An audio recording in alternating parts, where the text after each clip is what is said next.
Louange à Allah dans la main de qui est la royauté, le riche par excellence. Il distribue ses biens sans compter, pureté à lui. Et certes, il agrée pour ses serviteurs la reconnaissance, et il peut se passer de l'univers tout entier. Et prière et bénédiction d'Allah sur le dernier des messagers, maître de l'ascétisme et de la piété, le serviteur de Dieu le plus reconnaissant, et sur tous ceux qui le suivront jusqu'au jour dernier. Communauté de l'islam, gardez à l'esprit la recommandation divine faite au premier et au dernier. À Allah seul appartient tout ce qui est dans les cieux et sur la terre.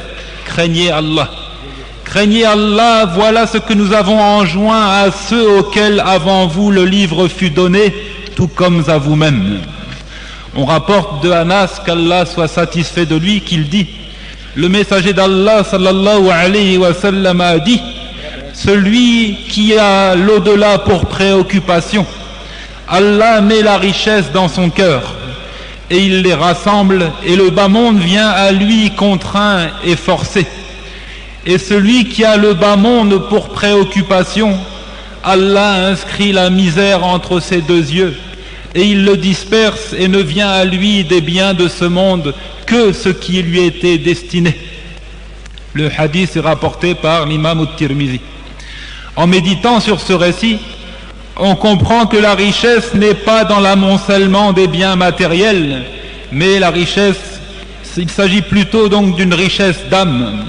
Et l'actualité nous montre que beaucoup de stars et autres sportifs possèdent des trésors thésaurisés d'or et d'argent, des chevaux marqués, bétails et champs, et malgré tout, ils vivent dans la gêne et la déprime, ne profitant pas de cet argent, ne connaissant pas la tranquillité de l'âme et le repos du corps.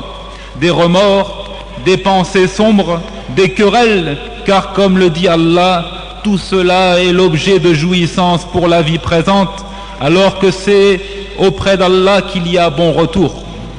Le récit démontre également que c'est l'au-delà qui doit être le sujet principal de réflexion pour le croyant, et que les préoccupations mondaines ne doivent pas le lui faire oublier. Au contraire, une réflexion limitée à l'acquisition des richesses d'ici-bas, c'est ça la voie menant à la pauvreté, et dans tous les cas, l'homme n'obtiendra que ce qu'Allah a prescrit pour lui, ni plus ni moins.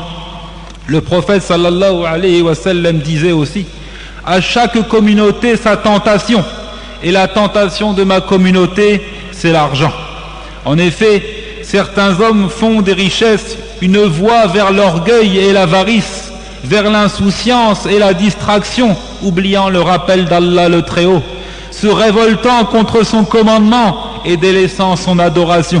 Allah dit: prenez garde, vraiment l'homme devient rebelle dès qu'il estime qu'il peut se suffire à lui-même à cause de sa richesse, mais c'est vers ton Seigneur qu'est le retour. Il estime ne rien devoir à personne. Il dit: c'est par une science que je possède ceci, que ceci m'est venu. Ne savait-il pas qu'avant lui, Allah avait fait périr des générations supérieures à lui en force et plus riches en biens, et les criminels ne seront pas interrogés sur leurs péchés. Pour d'autres, par contre, l'argent est un moyen de gagner l'agrément d'Allah. Il reconnaît dans ses biens le droit d'Allah, il le dépense à droite et à gauche, aidant les nécessiteux, couvrant les dettes de ses frères, il le dépense conformément aux enseignements de la loi divine. Jamais il n'est distrait du rappel d'Allah, jamais il ne s'enfle d'orgueil, se sentant supérieur aux autres et asservissant ses semblables à cause de cette grâce qu'Allah lui a offerte. Voici les gens de la foi, les craintifs tels qu'Allah les a décrits. Il dit: les pieux seront dans des jardins et parmi des sources, recevant ce que leur Seigneur leur aura donné, car ils ont été auparavant des bienfaisants. Ils dormaient peu la nuit, et aux dernières heures de la nuit, ils imploraient le pardon d'Allah, et dans leurs biens, il y avait un droit aux mendiants et aux déshérités. Frères dans la foi, nul n'ignore quelle merveille et quel délice renferme ce bas monde. mais c'est en réalité un poison, un piège qui, s'il se referme, ne peut plus être désamorcé. Échapper à la tentation du bas monde demande un effort constant, une lutte menée par le croyant contre le mauvais penchant de son âme, implorant Allah le Très-Haut de lui venir en aide. Cet amour des richesses est inscrit dans la nature de l'homme. Allah dit « Et vous aimez les richesses d'un amour sans borne ». Et plus l'individu vieillit, et plus il est accroché aux biens de ce monde. Le messager sallallahu alayhi wa sallam disait « Le fils d'Adam vieillit, et deux choses en lui rajeunissent, son avidité pour la vie et son avidité pour l'argent. » Comment donc échapper à cette tentation? Quelle voie emprunter pour contourner ce piège? Premièrement, il faut préoccuper son esprit en pensant à l'au-delà. Penser que le gain des délices éternels est meilleur que celui des biens éphémères d'ici-bas. Et il faut également se contenter de peu. La véritable richesse, c'est d'être en paix, en bonne santé et d'avoir de quoi se nourrir pour la journée. De Abdullah ibn Shakhir qu'il dit « Je suis venu au prophète sallallahu alayhi wa sallam qui récitait « La course aux richesses vous distrait jusqu'à ce que vous visitiez les tombes. » Puis il dit « Le fils d'Adam s'écrie « Mon argent, mon argent !» Possèdes-tu réellement, ô fils d'Adam, de ton argent que ce que tu as mangé et que tu as ainsi épuisé? Possèdes-tu que ce que tu as revêti comme vêtement et qui s'est ainsi usé, ou ce que tu as donné en aumône et que tu as fait parvenir à ses ayants droit?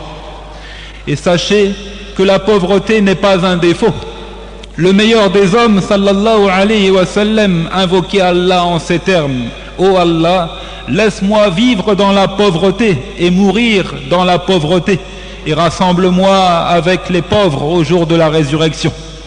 Et il nous informe, sallallahu alayhi wa sallam, que les pauvres entreront au paradis avant les riches. Le prophète disait donc: les misérables de parmi les serviteurs d'Allah entrent au paradis avant les riches d'une durée de la moitié d'un jour, équivalent à 500 ans.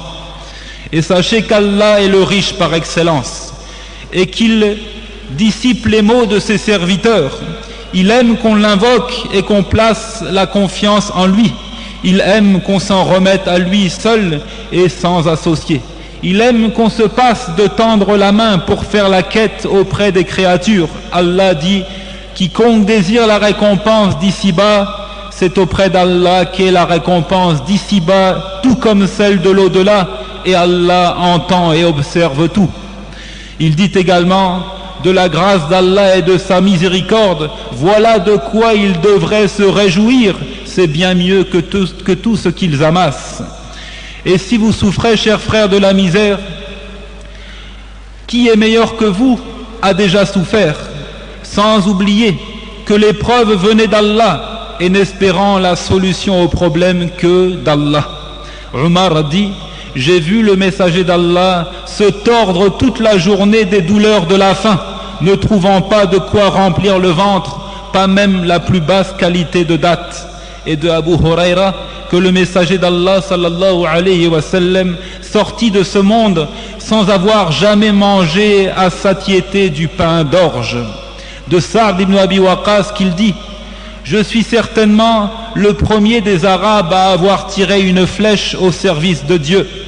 Nous entreprenions des campagnes militaires avec le messager d'Allah, n'ayant pour manger que les feuilles des arbres, si bien que l'un de nous avait des selles pareilles à la fiente des brebis, c'est-à-dire de petites boules dures à force de constipation.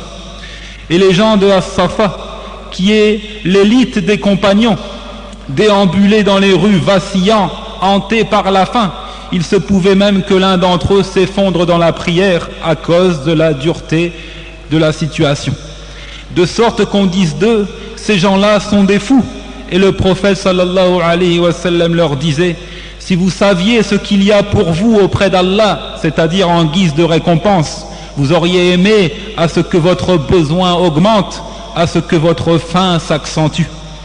Et ceux-là sont les véritables riches, ceux dont le cœur est rassasié, rempli de la lumière de la foi et qui ont gagné l'agrément de leur Seigneur